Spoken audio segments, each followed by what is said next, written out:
Yo yo yo! Aujourd'hui, on va parler d'un film très important, souvent cité dans les meilleurs films de samouraï, les meilleurs films du cinéma japonais, comme des meilleurs films de tous les temps d'ailleurs, et à juste titre, et on va voir ça. Les Pourquoi il faut regarder est un format de vidéo qui est fait justement pour vous faire découvrir des films et vous donner envie de les voir surtout, c'est ça le plus important. Donc n'hésitez pas à cliquer sur des vidéos de films que vous n'avez jamais vus. Et en plus, la plupart du temps, on spoil pas. Bon là, je vais me faire mentir sur cette vidéo, mais en tout cas, on prévient toujours avant quand c'est le cas. Alors aussi, il y a film de samouraï et film de samouraï. Faites attention un peu à la connotation et peut-être ce que vous pouvez attendre d'un film qui se dit film de samouraï. Je m'expliquerai juste après par rapport à tout ça. En attendant, c'est parti pour Harakiri de Masaki Kobayashi sorti en 62. On commence toujours par parler du petit pitch du film et mine de rien, celui d'Akiri est assez simple. Un samouraï veut se faire seppuku, donc Harakiri c'est la même chose, et demande pour ça à un clan de lui offrir l'hospitalité pour qu'il se donne la mort dignement. Petite info avant de continuer, au cas où, Harakiri est un suicide rituel japonais où le samouraï qui se donne la mort se tranche le ventre avec une lame. En général, il y a toute une manière de faire qui va avec le kimono, le geste, etc. C'est un vrai rituel, quoi. Je me suis renseigné vite fait sur internet pour comprendre un peu la différence entre le mot harakiri et seppuku, parce que en fait c'est la même chose, mais du coup, pourquoi ces deux noms?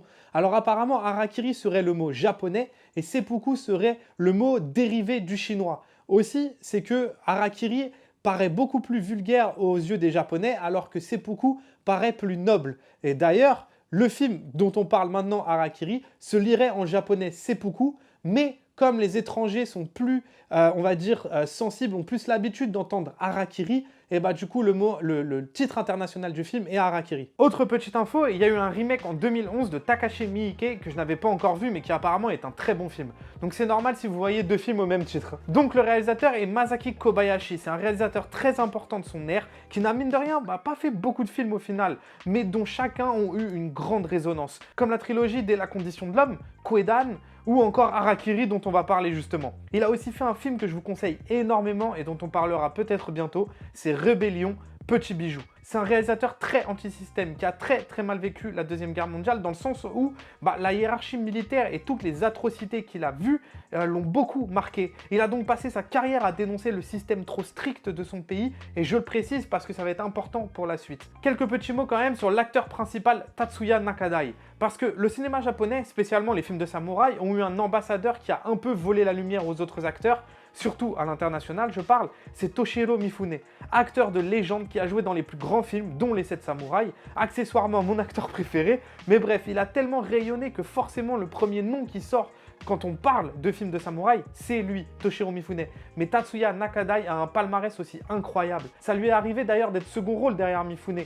Mais ensuite, il a eu des films en tant que premier rôle où il explosait l'écran. Goyokin, Kagemusha ou encore Ran, où il est complètement grimé et dont le jeu est incroyable, chef-d'œuvre absolu, l'un de mes films préférés de tous les temps dont on vous parlera un jour. Tout ça pour dire quand même, quand on vous parle du film en lui-même, l'affiche est incroyable, l'un des plus grands cinéastes japonais avec l'un des acteurs les plus emblématiques. Ça fait forcément saliver. Au tout début, je vous parlais aussi de faire attention à la connotation du film de samouraï. Ne vous attendez pas tout le temps à des films où ça croise le katana toutes les secondes, quoi. Parfois, dans un film, il n'y aura qu'une seule scène comme ça, et d'autres, il y en aura tout le temps. Un peu comme le western, quoi. Il y en a qui racontent le pays, comme il y en a qui jouent du colt. Je caricature un peu exprès pour expliquer le propos simplement. D'ailleurs, Harakiri est plus un film anti-samouraï qu'autre chose, ce qui le rend tellement intéressant, mais on y reviendra plus tard. Donc pourquoi ce film est si incroyable? On va d'abord parler du scénario parce que même si la mise en scène est très stylée, elle est mine de rien beaucoup plus sublimée, je trouve, quand on comprend le scénario avant. Déjà, c'est un film assez intéressant par son écriture, par plusieurs aspects. D'abord, il a une dynamique particulière par sa construction, parce qu'on suit tout le film des histoires qu'on nous raconte. Et au début, on nous raconte une même histoire, mais sous deux points de vue différents. Ce qui déjà n'est pas commun, mais en plus nous interpelle en tant que spectateur, en commençant à jouer avec nous, ce que le film fera quasi tout le long d'ailleurs.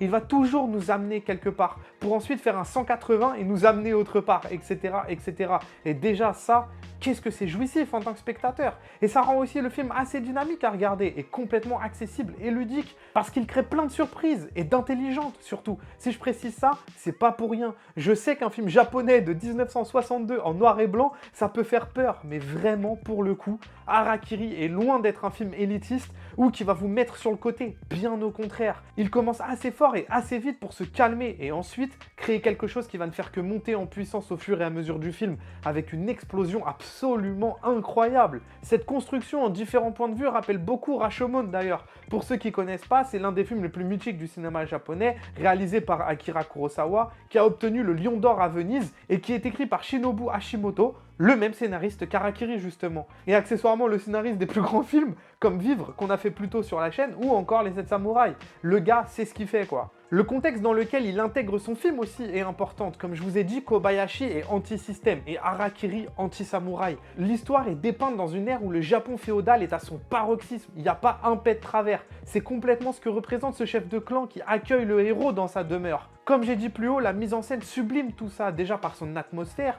une atmosphère mortuaire et pesante, surtout pendant la première demi-heure, une chape de plomb qui pèse sur un personnage et qu'on ressent à 100%, avec une scène que je dévoilerai pas, mais qui m'a juste coaché en fait, complètement, et rarement, encore plus aujourd'hui, on arrive autant à me laisser bouche bée devant une scène. Et j'ai vu le film en 2020 et il date de 1962, pour vous dire encore la force absolue de ce film. Mais il y a aussi des plans d'une beauté folle, que ce soit par leur cadre, そのような話長々と聞く耳を持たん。ご家老 ou par l'utilisation de la lumière. いかがいたした。 J'ai presque aussi l'impression que Kobayashi cale son côté anti-système dans sa mise en scène, parce que les cadres que vous voyez ici, très léchés, très symétriques, des lignes horizontales, verticales, etc., c'est vraiment propre au cinéma japonais, dû j'imagine à leur architecture.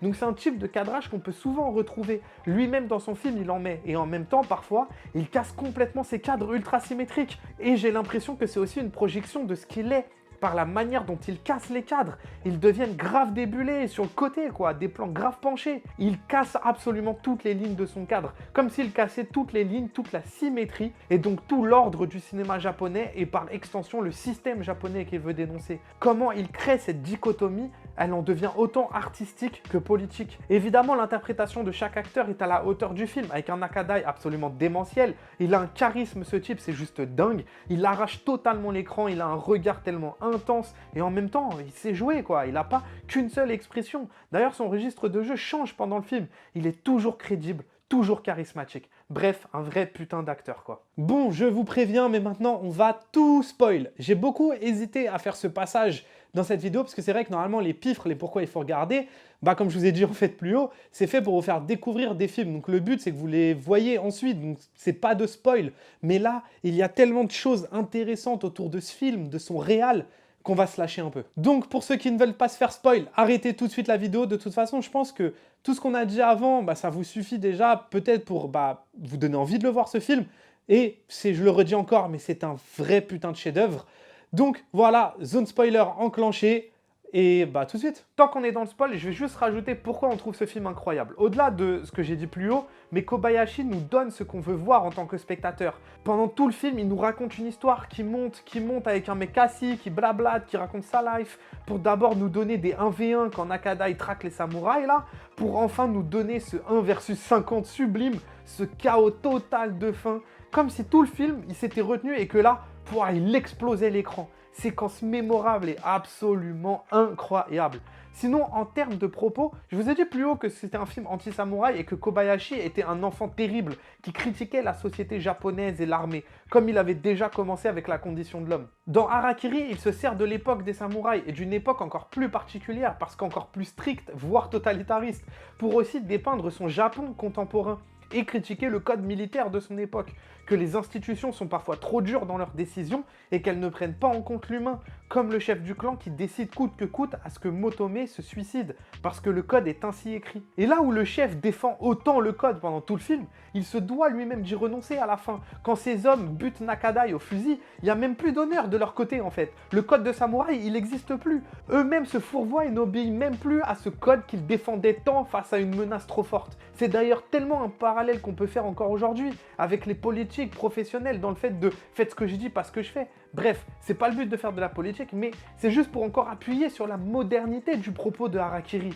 Et le film montre aussi le problème de juger des gens trop hâtivement, et que peut-être l'acte d'un homme a ses raisons, et qu'avant de le foutre au pilori, faut d'abord essayer de le comprendre, ou tout du moins, déjà l'écouter en fait. Et c'est ce que Kobayashi crée avec le personnage de Motome, et le changement de point de vue qu'il fait avec nous, spectateurs. Au début, quand le chef raconte son histoire, on est d'accord avec lui. Oui, Motome, c'est un abuseur. Au final, il récolte ce qu'il a semé. Et puis, plus Nakada il raconte l'histoire de son fils, plus on se prend pitié pour lui et on rejoint le point de vue de son père en voyant le chef du clan comme un tyran qui mérite de payer. D'ailleurs, le film raconte ça aussi, certes la critique d'une société, de ses codes, etc., mais aussi de ne pas juger les gens trop vite, d'écouter d'abord avant de décider. Et la manière dont il nous met en porte-à-faux en tant que spectateur, c'est juste du génie.